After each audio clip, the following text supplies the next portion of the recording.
There is light at the end of the tunnel. Life is hard. Life is challenging. There are ups and downs. And these challenges that you face, they're going to do their best to take you down. Do not let them. Don't worry. You fall, you stand up. You fall, you stand up. I'm gonna show you. I'm gonna show all of you. You think I suck? I'm gonna be the biggest, best person on earth. I need you to pause and recall the reason why you made the choice to invest your time. And never lose sight of the fact that you were destined to shine. Never lose sight of the fact that you were made for this grind. It's possible. Your dream is possible. Say that to yourself every day. There are two fixed points in your life: birth and death. And what happens in between, that's under your control. It's the only thing under your control. I know I can. Be what I want to be. If I work hard at it, I'll be where I want to be. What would happen if you just stopped wasting the opportunities that are in front of you? You'd be who knows how much more efficient. 10 times more efficient. 20 times more efficient. Believe that you can achieve something and then actually go out and achieve it. I stayed up late. I read, I wrote, I sacrificed. You need to immerse yourself in school. You need to go in deep. All you doing every single day is studying. You have no time to let fear, doubt, failure, quit, negative thoughts, or give up enter into your mental. You want those good grades? You have to work hard to get them. Find out what it is you want and go after it as if your life depends on it. See, not only do you owe yourself, but you told your mama you were finished. You told your daddy you were finished. You told your brother you were finished. You told your sister you were finished.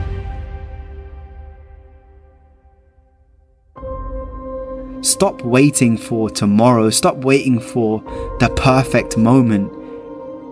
And start now. Start believing. Start dreaming. And create the life and the person that you really want to see.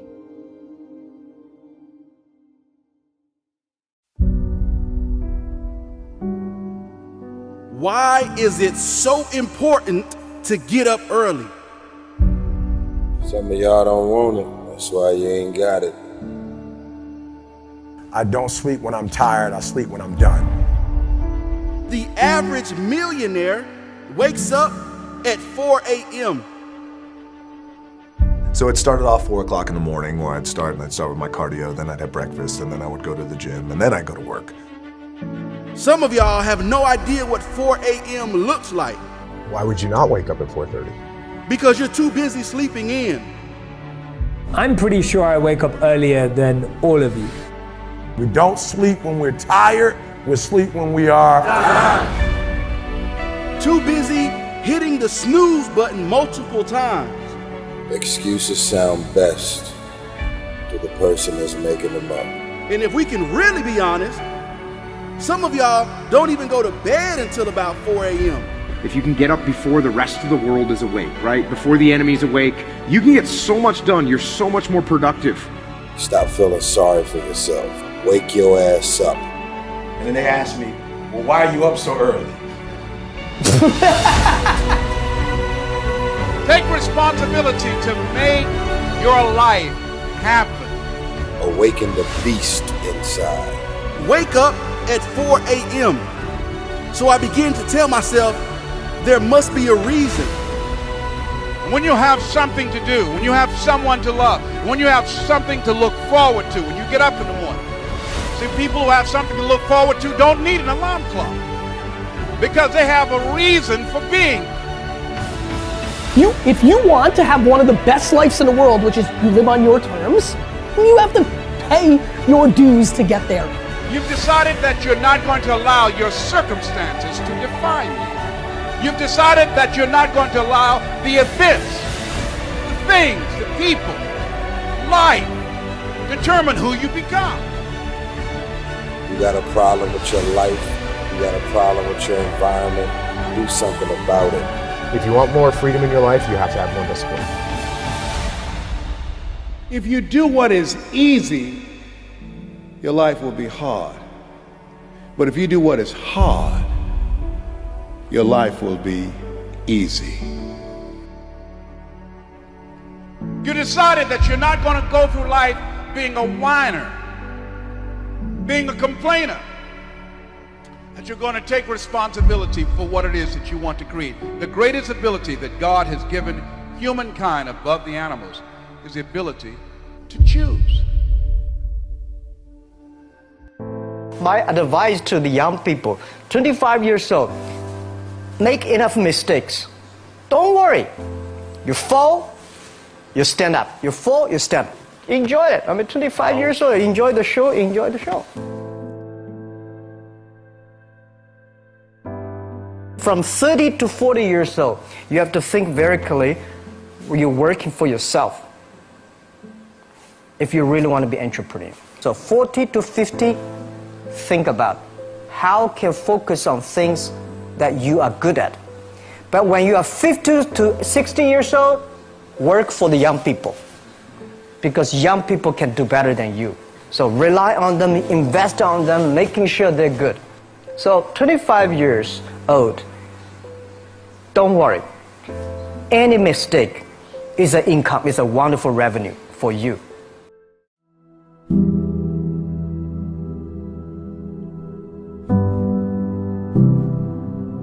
My experience is with people that we're probably running at about 51% of our capacity. Something, I mean, you can think about this yourselves. I often ask undergraduates how many hours a day you waste or how many hours a week you waste. And the classic answer is something like 4 to 6 hours a day. You know, inefficient studying, watching things on YouTube that not only do you not want to watch, that you don't even care about, that make you feel horrible about watching after you're done. That's probably 4 hours right there. You know, you think, well, that's 25 hours a week, it's 100 hours a month, that's 2.5 full work weeks, it's half a year of work weeks per year. And if your time is worth $20 an hour, which is a radical underestimate, it's probably more like 50 if you think about it in terms of deferred wages. If you're wasting 20 hours a week, you're wasting $50,000 a year. And you are doing that right now. And it's because you're young, wasting $50,000 a year is a way bigger catastrophe than it would be for me to waste it, because I'm not going to last nearly as long. And so if your life isn't everything it could be, you could ask yourself, well, what would happen if you just stopped wasting the opportunities that are in front of you? You'd be who knows how much more efficient, 10 times more efficient, 20 times more efficient. That's the Pareto distribution. You have no idea how efficient people get. It's completely, it's off the charts. Tick, tock, tick, tock. We've all heard the sound of a clock. Have you ever stopped to think about what it means? There are 2 fixed points in your life, birth and death. And what happens in between, that's under your control. It's the only thing under your control. Now, we have no idea what the distance between birth and death is going to be. And you've heard the story so many times. Somebody gets really bad news. They find out they've got life-threatening cancer. They've only got a few months to live. They quit their job, sell all their possessions, and go volunteering in a far-off country, giving back to other people, spending time with the people important to them, and spending time doing the things that really matter the most. So why is it that we wait for such a massive moment for us to take massive action? What if you could change everything today? What if you could change everything in an instant, right now, watching this video on YouTube, on your phone or your laptop, or wherever you are? What if change could happen? I don't care how good you are. I don't care how talented you are. I don't care how much you work on yourself. There are some times when things aren't going to go right. They just are not going to go right. There are times when anything that can happen will happen. Murphy's Law will be knocking at your door. Why? I don't know why. That's called life. And you have to deal with it. Sometimes your life will be in a slump, just like sports. Some of the best shooters can't hit baskets different times in games. They get in a slump. Do they sit on the sideline and say, you know, I just did hit a basket today? No, they continue to execute. I suggest to you that if you are facing a challenge, don't stop. Stay busy, work your plan. Continue to do those things that you know that work for you after you have evaluated yourself in the situation. Continue to move, stay busy, stay busy, stay busy. Repeat out to me, help somebody. And help yourself. Because what you give is what you get. Find somebody that you can help so you can forget about you for a moment. See, sometimes the best thing to do is to be. Sometimes you have to just back up and go within yourself. And I think there's a simple thing that you need that we hear again and again in these motivational speeches. And it's a simple word, but it's misunderstood. And it's belief. If you're going to really change, the first thing that you have to move from an opinion to a belief, and a belief into a conviction, is that you are the one that can change. You are the one that is responsible for who you are, where you are in life right now, the things that you do, the things that you don't do, that you know that you should, the things that you have become, the person that you've become, and as a result, the things that you have. And there's all kinds of things going on right now. There's all kinds of thoughts going on right now. There's all kinds of feeling, but amidst all of those things, amidst the sea of confusion that you might feel, let me ask you a very simple question, a very basic question. Do you believe that you have the power to change?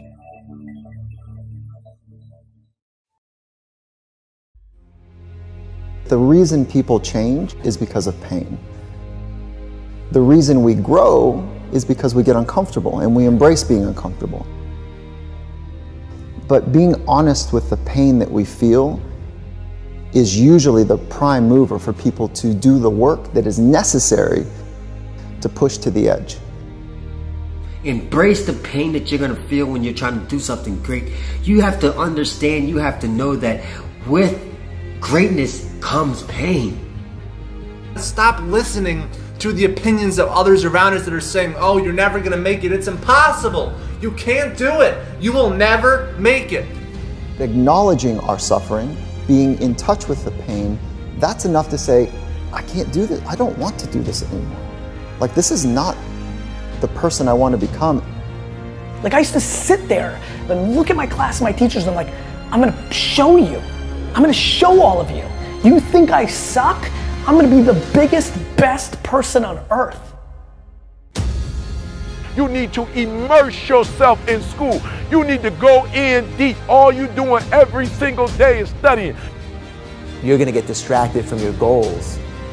And all these things, arrows are going to come at you all the time. Whatever your goal is, you have to get there. Even though people are going to say you can't do it, even though people are going to throw different opportunities, you know, I'm sure your friends went out 1,000,000 times to happy hour when you had to stay late. Find out what it is you want and go after it as if your life depends on it. Why? Because it does. Thoughts become things. Whatever you put out into the universe, you are going to get back. You have an opportunity to still be achieving. So get up and get on it. Because the weak will struggle. Success is reserved for those that are the strongest. But you still got time to pass that class. You still got time to finish strong, all right?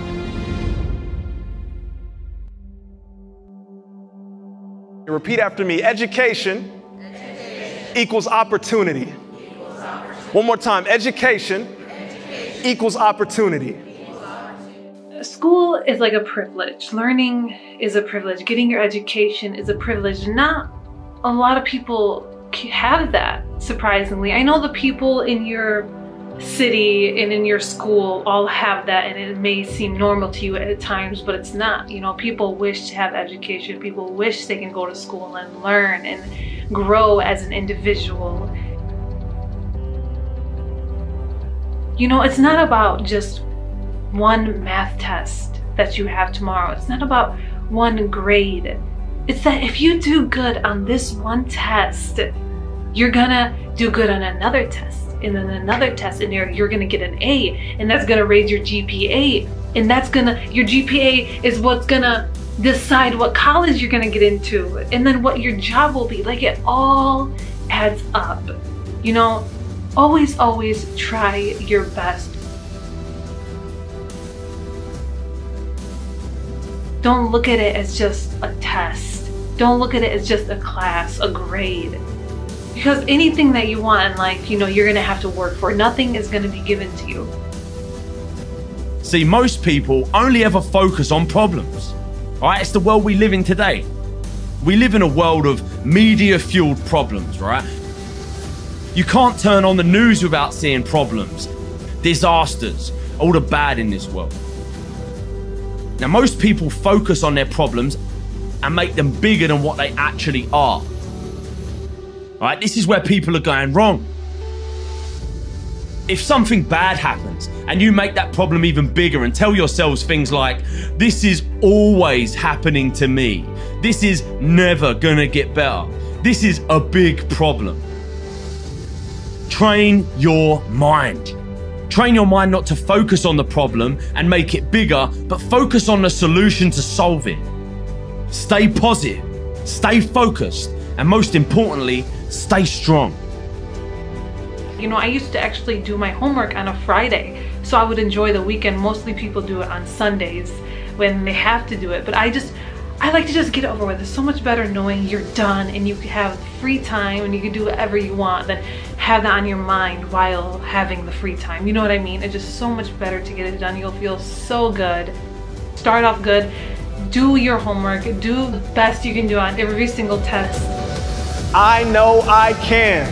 I know I can. Be what I want to be. Be what I want to be. If I work hard at it, I'll be where I want to be. I know I can. Be what I want to be. If I work hard at it, I'll be where I want to be.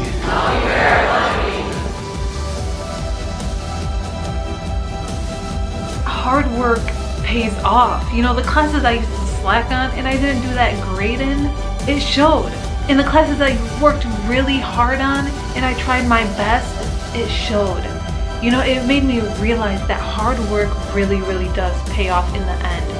Your results might not show and you might feel like you're failing. You might feel like you're not getting anywhere and that you won't do good, but just as long as you try your best, just as long as you give it 100%, start off strong and finish even stronger. You got this, my friend.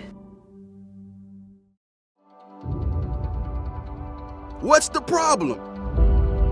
You've been waiting your entire life for this moment. This golden opportunity. This rare occasion. This chance to do what so many other people don't get to do. What they don't get to accomplish. What they don't get to experience. What they can only imagine. But you're here. You've made it to this point. You've arrived at this pinnacle place in your life. It would be a shame to mess it up. A shame to miss this chance. All because you allowed fear to trump faith. Time waits for no man. Once it's gone, it's gone. It doesn't roll over. Time goes forward. Time never goes backward. The time is now. There has never been a more promising time to achieve greatness. I heard someone once say that greatness is within you, but it's dormant. It's bottled up, just waiting for the moment to unleash and show the world how great you really are. How talented you can be. How amazing your skills are. Not sure if you know or not, but there are hundreds. No, scratch that. Thousands. Let me try again. Millions of people that would kill to be in your shoes right now.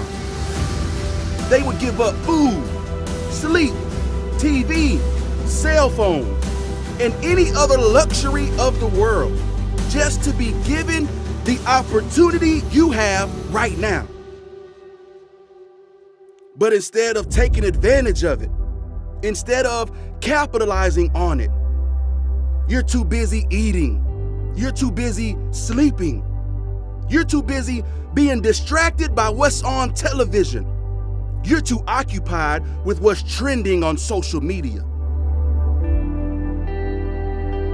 Every second you're not working, your competitor is. In other words, you don't have time to chill. You don't have time to just hang out. You don't have precious moments to lose. That same billionaire that you idolize has the same 24 hours that you have. Imagine that. The same 86,400 seconds in a day. Do they waste it? You better work your butt off every single second that you have. Or you will find yourself saying, I should have, but it'll be too late. The time would have already passed. Your chance will be lost. Your golden opportunity will fall in someone else's lap. Don't do that to yourself. You've worked too hard up until this point. You put too much blood, too much sweat, too much tears, too many late nights of studying into your craft to ease up now. The time is now. Not only is it important to you, but it's important to your family. It's important to your friends. It's important to every young child that looks at you as a role model. And you had no idea you were being watched. There are young kids in your neighborhood that aspire to be like you. They want the opportunities you've been given, but they may be too shy to tell you. And so they watch from a distance. Don't let them down. The time is now. Everyone in your corner is rooting for your success. Everyone in your corner wants to see you shine. Everyone in your corner wants to see you win. Everyone in your corner believes in you. The question is, do you believe in you? Are you committed to the process? Are you built for this life? Are you ready for the tears, the long days of working hard, the sleepless nights of putting in work, the sacrifice of your time to reach a new level? The time is now. The choice is yours. Don't wait. Don't hold back. Don't be shy. Give it all you got. Give it every ounce of effort you can muster up. Then, and only then, can you be successful. The time is now.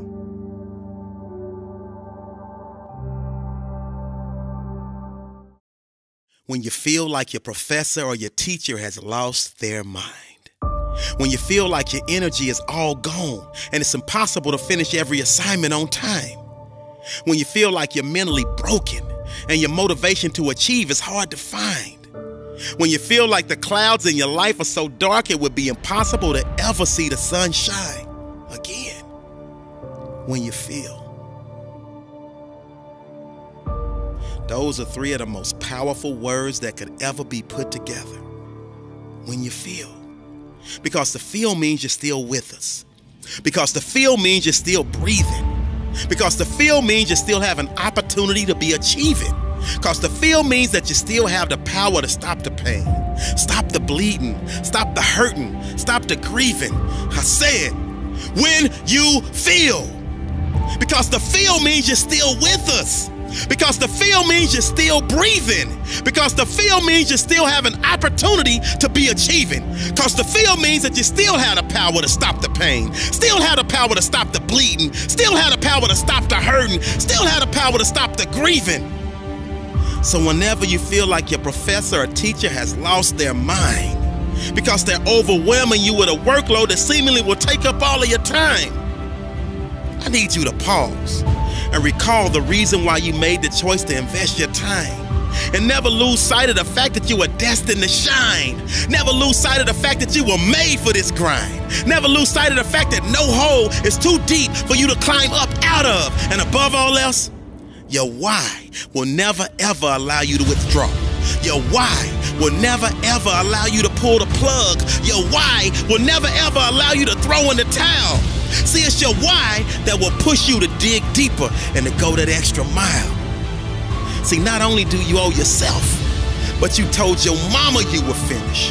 You told your daddy you were finished. You told your brother you were finished. You told your sister you were finished. So therefore, it's up to you to never diminish the value of your word. And a wise man once gave me a wise word, and now I'm passing these wise words on to you. You are in total control of your situation. So when you feel like you're facing a breaking point, this is the point when you go to your professor. This is the point when you go to your academic advisor. And not the time to despise her and not the time to despise him. Simply say, I am in this until I walk across the stage with my diploma. I am in this until I smell the sweet aroma of success. And right now, I'm feeling overwhelmed because I am on academic overload. Do you have any suggestions that will help me power through this semester? Because my only option is to figure this out. And whatever it takes, I can, I will, and I must do.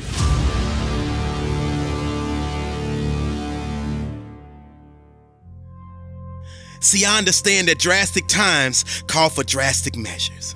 And the measure of a person's will is determined by what they are willing to do to ensure triumph over tragedy.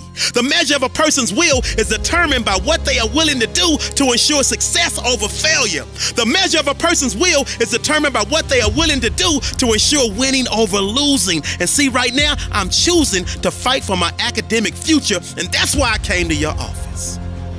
I promise.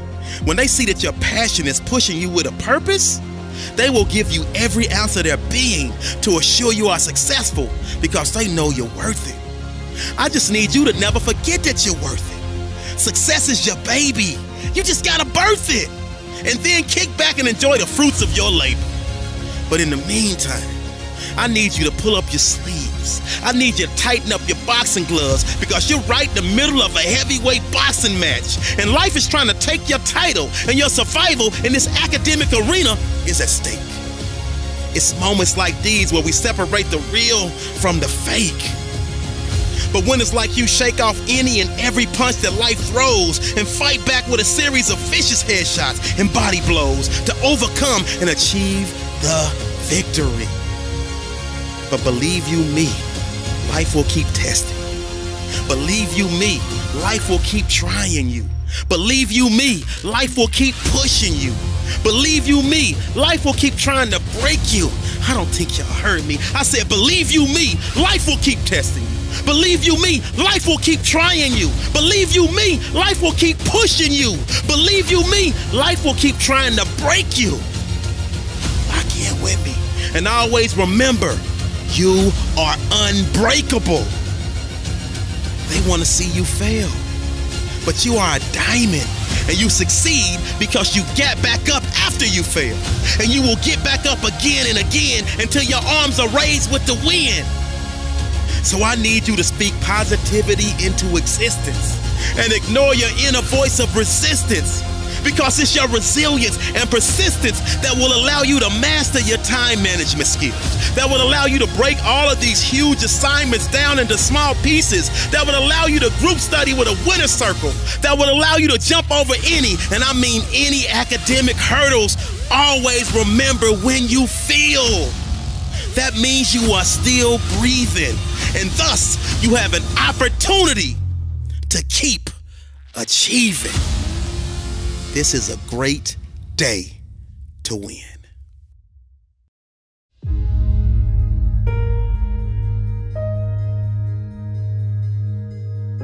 The attitude is it can't be done because they haven't seen it.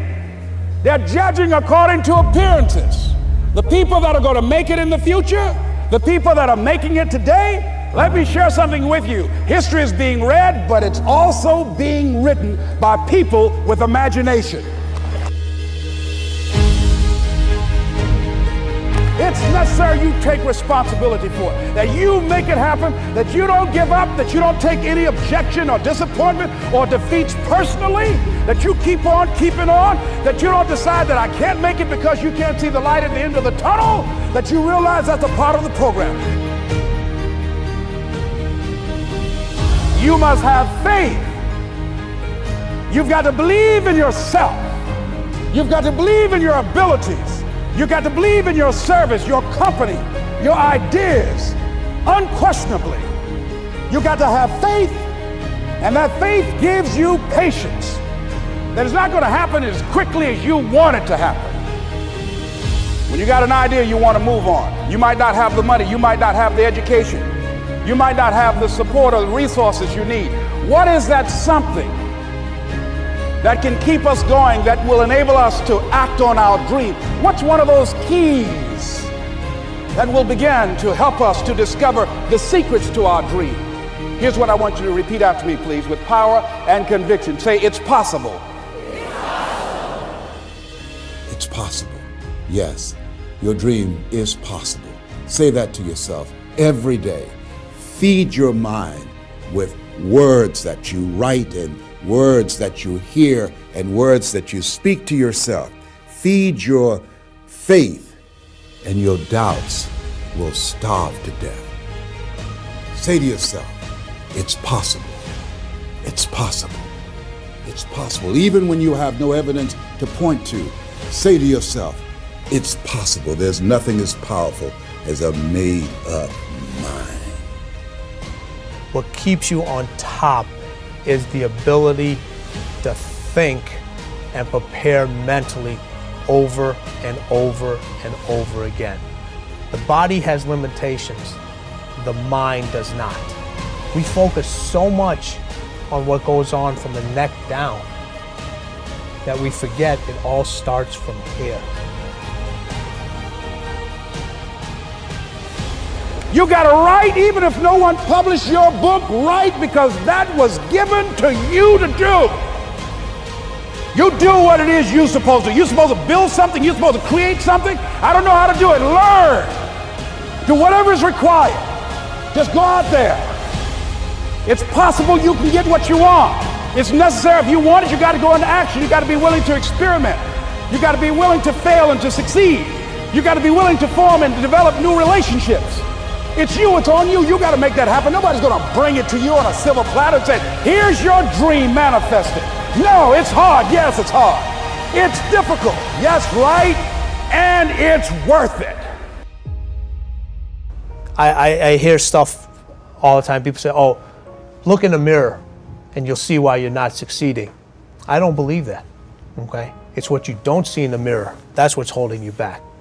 It's what you're not willing to see is why talent is not enough. And when you finally see it and accept it and decide to work on it, then you can take that next level. Life means to evolve. And if you're not evolving through small incremental changes that build up over time to create a large change, then you're probably dead. And that shouldn't really be a goal of anyone. I think every day I get up and I say, what are my priorities? And then I move towards that. And sometimes, honestly, my priorities are to see how many back-to-back episodes of whatever I'm watching on Netflix I can watch, you know, if it's that kind of introvert's Sunday that I need, you know, in order to be my best self out in the world Monday morning. And sometimes it's, you know, how much of my to-do list can I crank through before lunch. And so I tell myself that this to-do list, or the things that are on it, are so insignificant compared to the things that I have already done, or I've already survived, or already accomplished, that it's almost laughable that they think they can stay there on my to-do list, you know? Like they're actively mocking me. And so if you can get to the point where you can say, well, I've already pushed through something uncomfortable, or I've already done something that I didn't think that I was able to do, didn't have the skills to do, didn't have the confidence to even try, but yet circumstances intervened and I was forced to. I've already done these things. And yeah, they were in a different context. Maybe they were in a personal context and not a career context. Or in my case, they were in the theater and not in the science world. But proof of concept is already there. So what reason do I have to believe that it's not going to work again?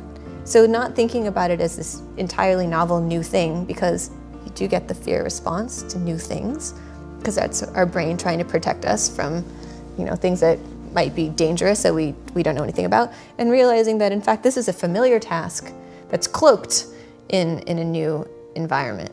And so I think that there's a lot to be said for looking back at our successes and not just appreciating them, but really recognizing that the new challenges, in fact, are old dragons we've already slain.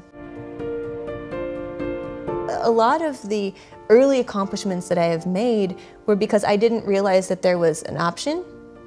And there's actually a type of method for teaching. I also used to play the violin, and I was taught with the Suzuki method. And if you look up the Suzuki method, you have all of these little 4-, 5-, 6-year-olds that are playing violin concertos that are, you know, far beyond what you would think somebody of that age should be able to do. And it's because nobody told them that they shouldn't be able to do that. And so that was basically my reality. I was told, well, you're 11, you're gonna start going to college. So I went, and the expectation was you're supposed to get good grades, so I did. Every time there was a goal put in front of me, I didn't realize you could not accomplish it, so I just did. We'll never really know who we would have been if we had made like one different decision, you know, way back there in our childhood. But because of the way the brain develops, we are more emotionally susceptible to the experiences that we have early on in life than we are later in life. All I hope for women in STEM is that they stop worrying about whether or not they're fitting in and whether or not they are supposed to be emulating the men or making a point of being female, and they start just taking things, taking their power, taking their place at the table, and not asking permission for it. And we have all of these trailblazing women that have had to do that. They have had to take, and there are so many glass ceilings in academia, you know, the ancient ivory tower that it is, and they are still there to be broken. But I think for the masses, since we're always trying to get women in STEM now and women in coding, and so I think of it as like, I hope this isn't offensive, like storming the beaches at Normandy. Like, we just put enough women into the pipeline, then the fact that it's so leaky won't be a problem, and we'll eventually get enough of them through to tenure track positions that there will start to be a positive feedback loop. And I think that for the masses, it can be very difficult to be at your best when you're constantly looking over your shoulder and wondering if being you is enough. Say no to everything that doesn't support your immediate goals. 41% of items that people put on their to-do list are never done at all. Wow. It's like a to-do list is the graveyard of, you know, important but not urgent. And when you truly realize just how valuable a single minute is, I mean, money, we can lose it and make it back again. Our health, we can get sick and get healthy again. Time, once it's gone, it is gone. Time is life. The 15 secrets successful people know about time management. The productivity habits of 7 billionaires, 13 Olympic athletes, 29 straight-A students, and 239 entrepreneurs. You might not use all of them, but if you use 1, 2, 3, or 4 of them, I tell you, you're going to get a lot more out of your day. Anyone can make a big difference. Absolutely. We all have the same amount of time. Every single one of us has the same amount of time, but some of us squander it, some of us waste it, some of us don't make best use of it. It's my goal, my hope at the end of this episode that you'll be able to see just how much time you have in the day. And there's something in this episode that you'll be able to use to maybe get more out of your day. And that to me is a win. Absolutely a win in my book. Golden nugget number 1. Time is your most valuable and scarcest resource. Hey, 1440 is the number that can change your life. And that number is the number of minutes we all have in a single day. And while, most of the people that I interviewed, they're not all doing the same 15 secrets either. The common thread was that they always spoke about minutes and the value of time. And when you truly realize just how valuable a single minute is, I mean, money, we can lose it and make it back again. Our health, we can get sick and get healthy again. Time, once it's gone, it is gone. Time is life. And so, in 1 minute, for your health, you can bang out some push-ups or sit-ups or take a cleansing breath. For relationships, you can tell someone that you love them or that you're grateful for them. In business, it takes a minute to have a breakthrough idea. And once you truly understand that, all of a sudden, you're not going to let people steal your time with all those got-a-minute meetings or other trivial things. There's a certain number of minutes every single day that I have at my disposal, and so much of it is just wasted minutes. So if you start to capitalize on the time that you have, you'll realize, holy, I can get a whole bunch done.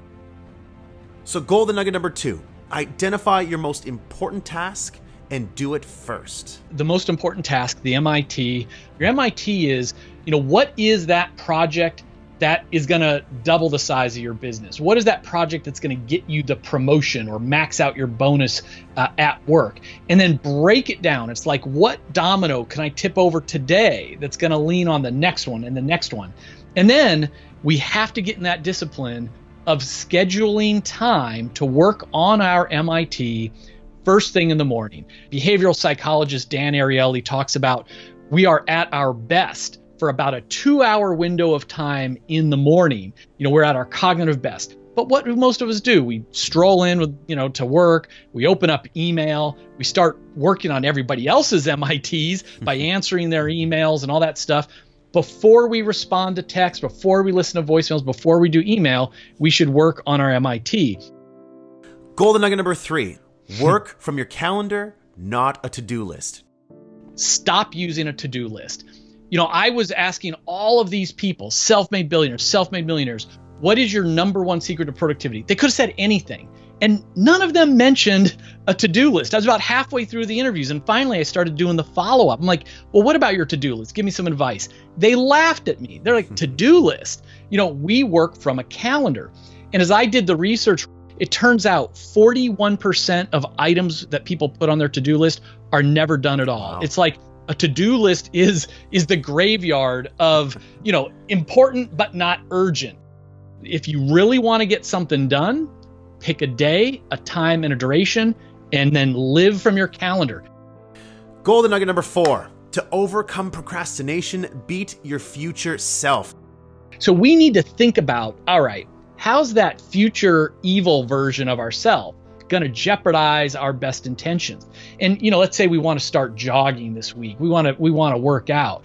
Well, you know what? I know that my evil self is going to hit that snooze alarm. How do I fight back? I'm gonna put my iPhone. I'm gonna set that alarm, put on the other side of the room. So I got to literally get out of bed to shut it off. And that evil Kevin's going to say, oh man, I don't know where my workout stuff is. I'll work out tomorrow instead. Well, you know what? I'm going to beat that future version by putting my sneakers right at the end of my bed. In fact, I'm going to go to sleep in my shorts and a t-shirt. So I just need to put my sneakers on and I'm dressed. Nice. You know, so we just need to think about all the ways that we're going to procrastinate, all those excuses we're going to come up with, and try to beat them in the present moment. Golden nugget number 5. There will always be more to do. Back when I was a young and dumb entrepreneur, you know, I was the guy who was just 8 hours a day wasn't enough, so I'd work 16 or 20. 5 days a week wasn't enough, I'd work 7. The girlfriend or eventually the wife would be like, hey, it's 6 o'clock, dinner's cold, when are you coming home? Leaving the office in 5 minutes. Then it's an hour later, I'm still in the office. And, you know, one of the things that I learned from interviewing all these people is they have this sense in their bones, like there will always be more to do. Andy Grove wrote, he was the founder and CEO of Intel. And he said, you know, my day ends when I'm tired and ready to go home, not when I'm done, because I am never done. A manager's work is never done. There's always more to be done, more that should be done, always more than can be done. Maybe, you know, maybe we've decided that we're going to work a 10-hour day or a 12-hour day or a 6-hour day. Whatever you decide, be intentional about it, and then realize you've allocated other minutes for your health, which is gym time. You've allocated other minutes for your relationship, including date night or time with your kids. Golden nugget number 6, always carry a notebook. Everybody I spoke to talked about carrying a notebook. You know, Richard Branson has written about it over and over again. He says the single most important possession is his little notebook. That's how he built, you know, the Virgin brand. You know, there's all these people that I interviewed that just swear by this power of jotting down little notes, whether it's journaling or notes from meetings or words of wisdom from the books they read, but it just really changes their life. Yeah, and one of the things that David Allen always says that our minds are best used for processing different ideas, not to hold on to information.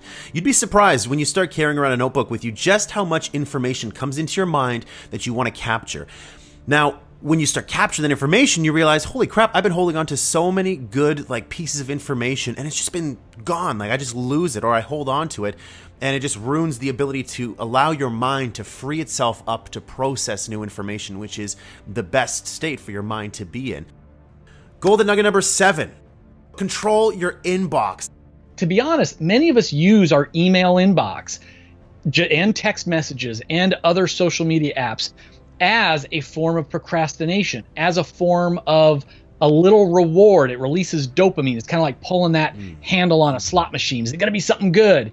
And all of these companies out there and other people in our lives, they want our attention. And that's fine, but it can get in the way of our productivity. So the bottom line is, shut off the notifications on your phone on everything. It's okay to go to email or messages and all of that, but do it when you want to do it, not because someone else is calling you, kind of like Pavlov's dog, you know, ringing a bell and I'm reaching for my phone. I process email like anything else 3 times a day, morning, noon, and night. Now, again, the number's not so important, Ryan. I mean, you know, I know people who only process it once a week or once a day, and others, people will tell me, hey, I'm a stockbroker or whatever. I need to get back to people all the time. Fine, process it every 30 minutes or 15 minutes. The idea is to be intentional about it. Shut off the notifications. So if you're out there and you haven't shut off your email notifications, what are you waiting for? I've done that a long time ago. I shut it off because it's just distraction. Golden nugget number 8, schedule and attend meetings as a last resort. Now, we can't all, you know, be like Mark Cuban and just say no to our boss and other people with meetings. Right. We can say no much more often. We can say no to a lot of meetings. We could say no to meetings before noon. Like, let's keep our deep work in the morning, then our collaborative work in the afternoon. And if you have to say yes to a meeting, say no to long meetings. Richard Branson again says, there's few meetings that need to last more than 5 or 10 minutes. And so that's just the idea. Is let's say no as often as possible, at least one day a week say no, and then try to say no to long meetings. Absolutely. And that actually, you know what? That breaks us into the next golden nugget number 9. Say no to everything that doesn't support your immediate goals. They're not being rude, but the most highly successful people, they know what their values are, their goals are, and they fill their calendar with things that'll get there. And that doesn't leave time for a lot of other things. You know, we're raised from being really young to, like, hey, you want to be liked, so you want to help people. You're told it's nice to help people. You don't want to be rude. What's helpful to me is when I realized that every time I say yes to something, I'm actually saying no to another thing or many things.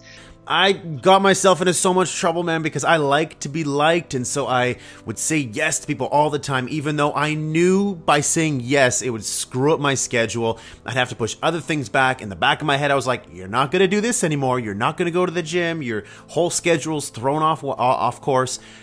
Getting good at saying no and doing it in a very polite way, in a delicate way, is something that a lot of you out there have to do. Golden nugget number 10, follow the powerful Pareto principle. Yeah, the Pareto principle is more commonly known as the 80-20 rule. And it's this idea that most of the results in almost any activity, 80% of the results, comes from about 20% of the activity. So it's just really pausing, slowing down, and looking at, with all the work that you're doing to build your business, to get your work done, what are the handful of tasks that are getting you most of your results? Just focus on those things. Golden nugget number 11, focus on your unique strengths and passion. We really need to remember the power of delegation. I'm a perfectionist, so nobody can do anything as good as I can. I've got to do everything to do it right.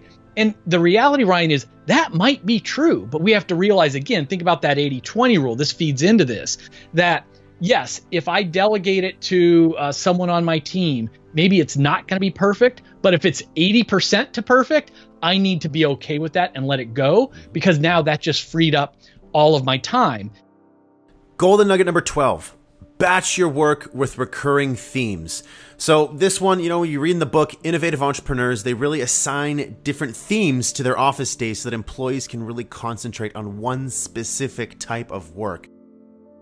Well-known sort of consultant to consultants, Dan Sullivan, he talks about entrepreneurs should have focus days, buffer days, and free days. And the focus days, those are your game days. Those are the days where you are doing your most important activities. Usually it's sales or revenue related, but whatever your strengths are.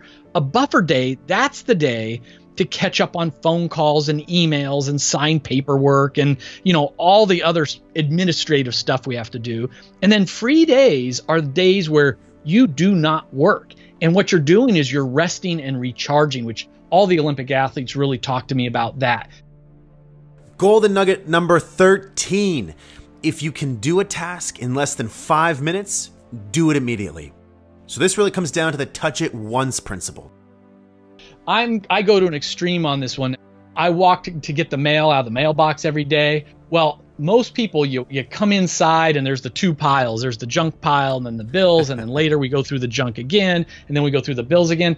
On my walk back up to the garage, I am sorting that junk and I'm dropping it right in the recycle bin before I even get into my house. Those bills, they go into the bill pile, which again, I process on Friday afternoons. I don't even open the envelopes until I'm ready to do them. I don't care about what my electric bill or cable bill is. I'm just going to leave it sit there until I'm ready to process it. So, email, you open an email when you're ready to process it in that moment. Just learn to touch everything once. Golden nugget number 14, routinely use early mornings to strengthen your mind, your body, and your spirit. Because, I'm asking people, give me your number one productivity tip. So I'm expecting to hear about task lists and calendars and priorities.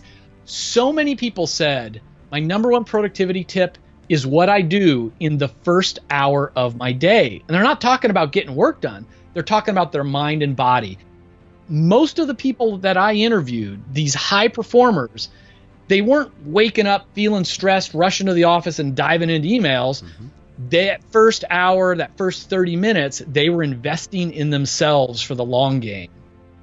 Last but certainly not least, golden nugget number 15.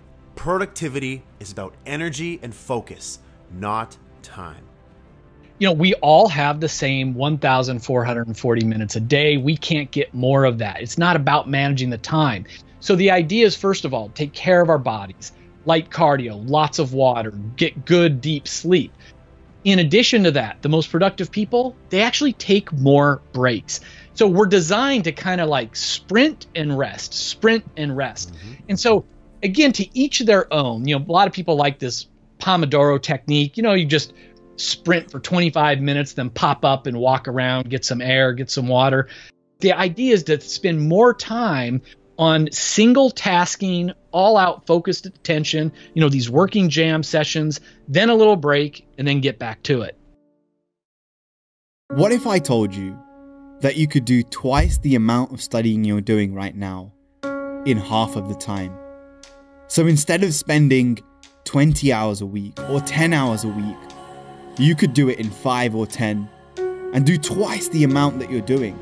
And it wouldn't be boring. It wouldn't be hard to get into. Because sometimes, let's face it, it does become boring. It does get hard to get started. It does become hard to stay on track. But what if it doesn't have to be? What if I told you that it could require less effort? It could be more fun and much more exciting.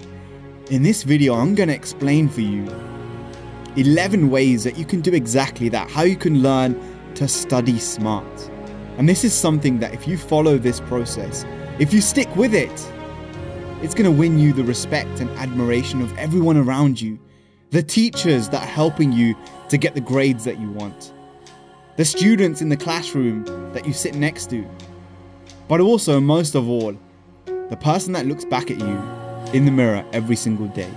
So let's get into it. The first thing that great students do when it comes to studying smart is scheduling their study sessions, breaking their time down. A lot of us, we fail to understand that time is actually something you can control. What do I mean by this? Well, what I mean is you have 24 hours in a day, 86,400 seconds. And the person who has planned and prepared every single one of those to the best of their ability, they're going to get more out of their time. So the first thing you need to sit down and do is schedule throughout the week from Monday to Friday, on Saturday and Sunday, in your evenings, in your mornings, in your breaks between lessons. What studying are you going to do? Which topic are you going to focus on? So that when you sit down at the desk, you haven't left anything to chance, but you've scheduled in exactly what you're going to do, so it requires less brain power, precious brain power that you need to focus on learning, to focus on studying effectively. It's not used up in deciding what you're going to do, how you're going to do it. It's already laid out for you. I want you to imagine the life of an athlete, the life of a boxer preparing for his final fight. They don't leave these things to chance. Their meals, their training regimen, the things that they need to work on has been planned beforehand, and you can use the people around you to help you do that. The second thing that you need to focus on is what we call the Ebbinghaus curve. And basically what it means is you forget things over time. So if you learn something today, tomorrow you may remember 50% of it. The day after you may remember 25%. And within a week, you might only remember 5%. That's the way that your brain works. The quicker you understand this, the quicker you can factor this in to your studying regimen. So let's take a look at this. You use a technique called spaced repetition. So if you study a topic on day 1, you want to come back to it on day 3, day 5, day 7, and space your repetition out. The more you repeat things, the deeper the memory becomes. And that brings us to the next tip, which is depth of processing. When you take in information, if you want to remember it more effectively, a very powerful way of doing this is to remix that, is to change that information. So if you're looking at information in a textbook, think of a rhyme, think of a pattern, maybe make a video, maybe make a colored diagram, an illustration to help you to change that information, to help you remember it at a deeper level. You don't just want to read it and study it and then regurgitate. You want to change it in some way. So the next thing is get to your spot. And what I mean by this is, what is the space, the place, the environment that you're the most productive in, that you're the most focused in. One of the things that we forget as human beings is that we are influenced by our environments. The kind of student that you are in your classroom is different to the kind of student that you're going to be in your bed. When you're under the covers and you got your laptop on your lap, you're going to be more productive in one area than another. So find out what that is for you and make sure you get to that spot as quickly as possible. Most of the difficulty when it comes to studying is not in the studying itself. It's in the activation energy required. I talked about this in the previous video that I did with this channel. Go ahead and check that one out. Sometimes we focus on getting more motivation, improving our techniques, and trying to fuel our rocket ship even more. But another way of making your studying more effective is to remove the resistance, to cut out the distractions like social media. So don't have your phone next to you, turn it off, put it in a different room. Remove any kind of distraction, and I'm talking about people, your dog. Put your dog in a different room if you have a pet or an animal that distracts you. Go somewhere where you cannot be distracted, and the only single thing that you can do is focus on the most important thing, and the most important thing is studying, revising, learning, removing those distractions so less effort and energy is required for you to focus, and you can use it on what's important. And that brings me to the next point. You want to work at 2 levels. So increase your fuel and your motivation to study. Think about and write down, tell people why you're doing this. I'm doing this because I want to become a doctor, an engineer, an entrepreneur, a social activist, a campaigner. And at the same time, remove the blocks that are stopping you. Remove the activation energy required for you to start studying. So before you go to bed at night, have your notebook out and ready on your desk. Make sure it's free of any clutter. Even have the pen ready. So the only thing you have to do is sit down and start taking notes. You don't even have to write the title or the date because those things are already done. And what you want to realize here is that success is a setup. It's not an accident. So make it happen that way. Plan and set yourself up for success. Habits. Let's talk about habits. Because as much as you want to be motivated, if you want these things to be effortless, you need to build habits. Now think about brushing your teeth every morning. When it comes to brushing your teeth, it doesn't require motivation. You don't watch a motivational video for you to brush your teeth, or for you to go to the toilet, or for you to put your shoes on in the morning. The only thing you do is you do the habit. And so by building habits, you make it easier and easier for you to execute the thing that you need to do. Habits don't require motivation. So how do you build the habit of studying effectively? You start small. You start with a small habit and you progressively make it harder and harder. So you might start off at the beginning with doing 10 minutes in the morning. And then your goal is simply to be consistent for 2 weeks, just studying 10 minutes every morning, very focused, very effective. And then you make it 15 minutes, 2 weeks again, very focused, very effective. And then you move to 20 minutes. And the next thing you know, you're doing 2 hours every single morning before you even get to school, college, or university. And you graduate your habits gradually over time. The problem that a lot of us have is we try and do too many things at once, focus on one thing, and that brings me to my next point. Know what it is that you're looking for when it comes to revision, when it comes to studying. So be smart about it. You don't have to learn everything. The examiner, the teacher in the classroom, know what it is that they are looking for. Play the game, because this studying game that you're in right now, this period of your life, some of the things that you're learning are functional and some of the things that you're learning are lifelong practical things. So know the difference. If there is something that you need the examiner to see, if there is a way that you need to present your essays, if there's a way that you need to present the information, give it to them that way. Hard work is going to beat talent when talent doesn't work hard, which brings me to my next point. It's not just about your genetics. It's not just about what you're capable of. You might be the smartest student in that classroom, just like I was, but if you don't work just as hard as the 20, 30 other people in that room, they're going to beat you. They're going to destroy you. And when it comes to that day at the exam, they put in more hours than you. They studied better than you. They looked at past papers. They spoke to other students about what they needed to do. And they were just sharper when it came to that moment, like a samurai who keeps his sword sharp. When the moment came to strike, they didn't hesitate. They only needed one opportunity, and I want you to be as sharp as you possibly can. So focus on putting in the hours. So we got 2 more points left, and these are probably the most important. I need you to really hear me now. When you study, I don't want you to study like a student. I don't want you to study like anyone in your classroom. I want you to study like a lecturer. Now imagine the way that your teacher or your lecturer studies for the classroom. If they were sitting that exam, if they were sitting down for that study session, what are the things that they would do differently? What are the books that they would read differently? What kind of research would they do?